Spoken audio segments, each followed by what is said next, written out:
In this video, we shall learn about verbs. What are verbs? How many types of verbs? What are the forms of verbs? Which helps us to speak to another in English. Let's begin.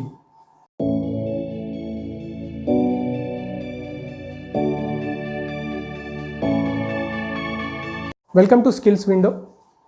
Basic English గ్రామర్లోని parts of స్పీచ్లో 4వ భాగమైన verb గురించి ఈరోజు తెలుసుకుందాం. మొదటగా verbs అంటే ఏమిటి? Verbs are actions performed by nouns which shows an action or a state. మనము చేసే పనులు, మన స్థితిగతులను తెలపడానికి వర్బ్స్ ఉపయోగపడతాయి. ఉదాహరణకి వీటిని స్టేట్ వర్బ్స్ గాను యాక్షన్ వర్బ్స్ గాను విడగొట్టారు.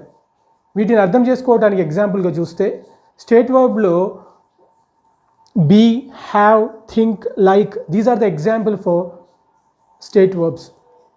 For example, I have a car. Here I have a car. ఇక్కడ నా దగ్గర ఒక కారు ఉంది. నేను ఒక కార్ని కలిగి ఉన్నాను. When compare to the action verbs, here I can drive a car. I can drive a car. Here, what is the difference between I have a car and action verb I can drive a car? Here, the physical activity inculcated in action verb. Drive means physical process is helping. Physical process is there. But in I have a car, there is no physical activity. Just we have it. So, that shows the situation. It indicates the state. So those are called as a state verb. These are called as a action verbs. Let me explain one more example. He has a small family. He has a small family. అతనికి ఒక family ఉంది. ఎలాంటిది? చిన్న family ఉంది. So has అనేది ఇక్కడ state form లేదా state verb అవుతుంది. She likes flower. She likes flower. ఇక్కడ తనకి ఫ్లవర్స్ అంటే ఇష్టము. ఎటువంటి యాక్షన్, ఎటువంటి ఫిజికల్ ప్రాసెస్, ఫిజికల్ యాక్టివిటీ లేకుండానే ఇష్టపడుతుంది కాబట్టి అది స్థితి అయినది. మరో ఎగ్జాంపుల్ యాక్షన్ పార్ట్లో, Sai and Prasad are playing cricket in the ground. Sai and Prasad are playing cricket in the ground. ఇక్కడ సాయి ప్రసాద్ ఏం ఆడుతున్నారు? క్రికెట్ ఆడుతున్నారు. ఇక్కడ ప్లేయింగ్ అనేది యాక్షన్ వర్బ్. ఎందుకు యాక్షన్ వర్బ్ అయిందంటే ఆడటానికి మనకు మూమెంట్ అవసరము, ఫిజికల్ యాక్టివిటీ అవసరం, ఎనర్జీ అవసరం. సో ఇక్కడ ప్లేయింగ్ అనేది యాక్షన్ వర్బ్ అవుతుంది. ఇది ఈ రకంగా యాక్షన్ని, స్టేట్ని తెలియజేయడానికి వర్బ్స్ని వాడతాం. Let me explain the types of verbs. First one is the main verb and auxiliary verbs. Main verb and auxiliary verbs.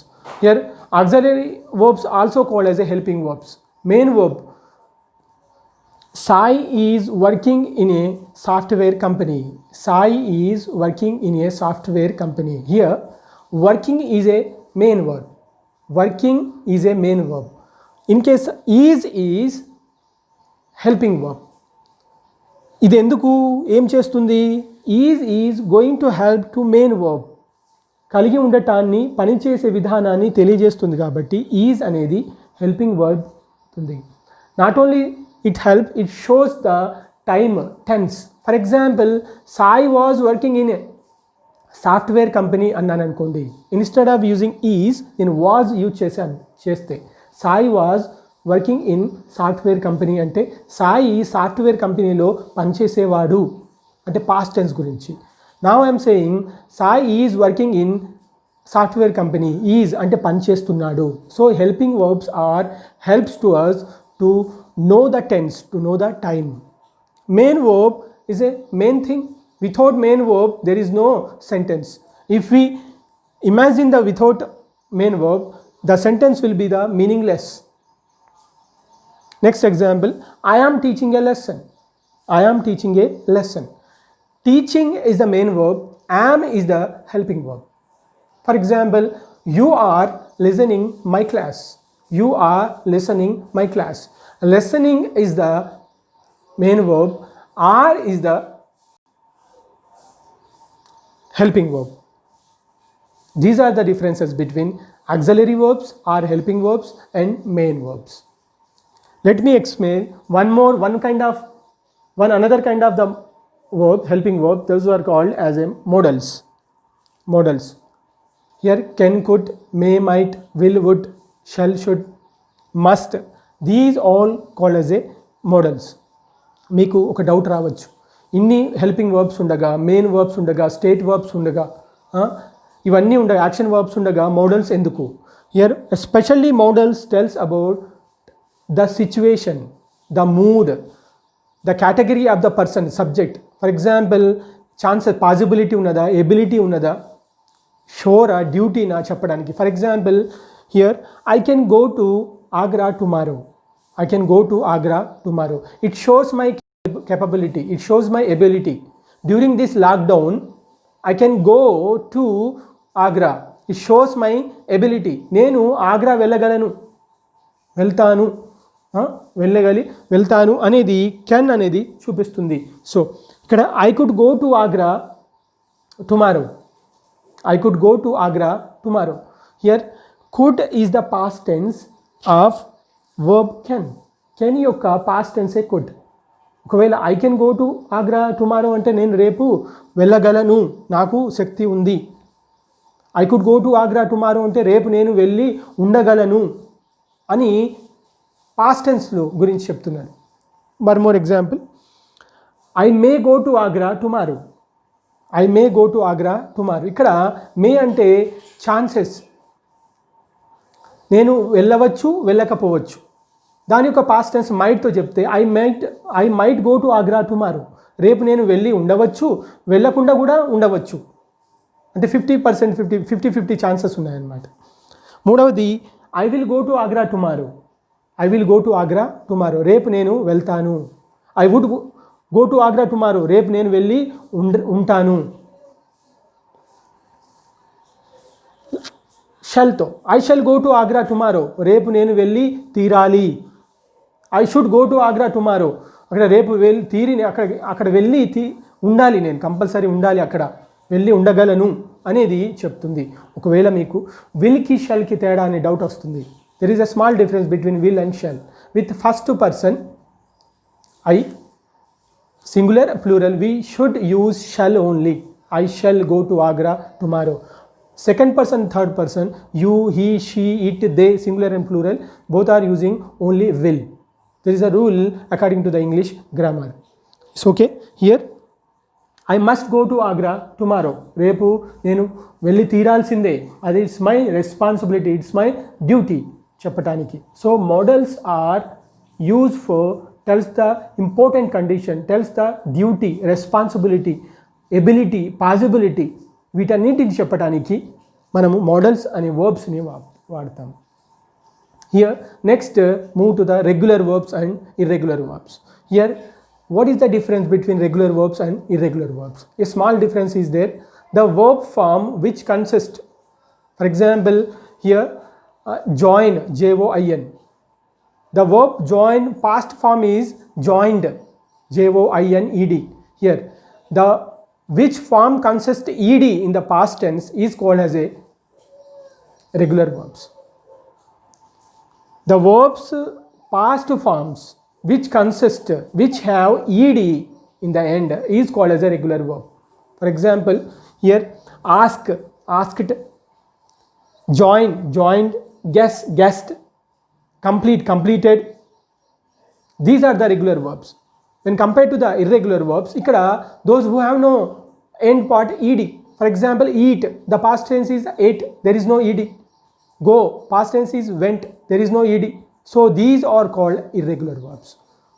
Yes.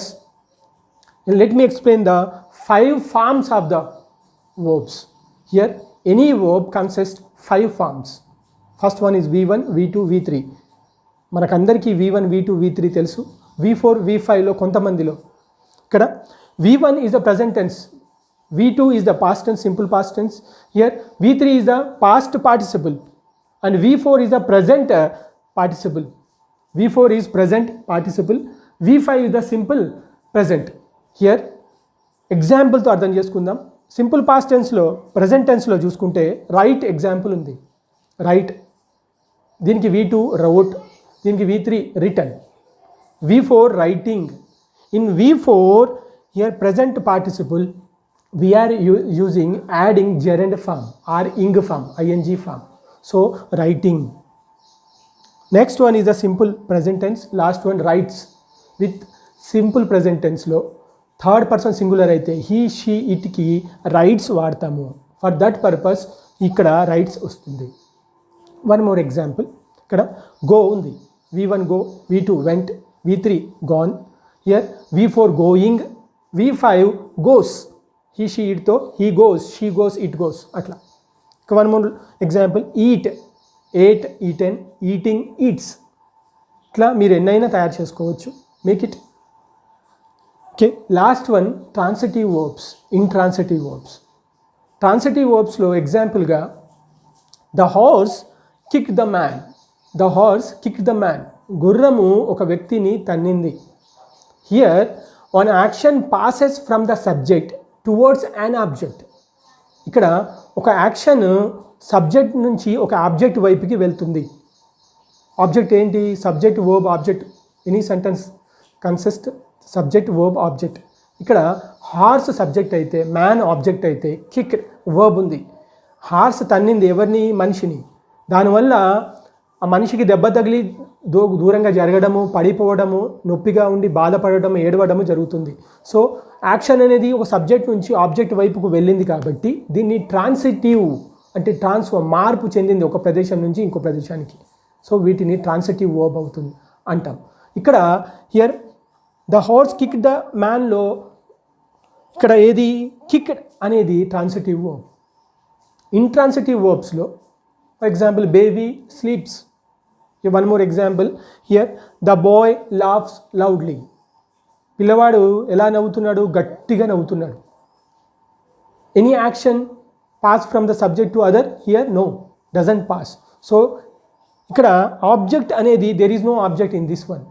There is no effect to any other object which consist here. So ఇక్కడ పిల్లవాడు గట్టిగా నవ్వడం వల్ల ఎవరికి నష్టం జరగల, ఎవరికి ఇబ్బంది రా, ఎవరికి దెబ్బ తగలేదు, ఎవరు పడిపోలేదు, ఎవరు బాధపడలేదు.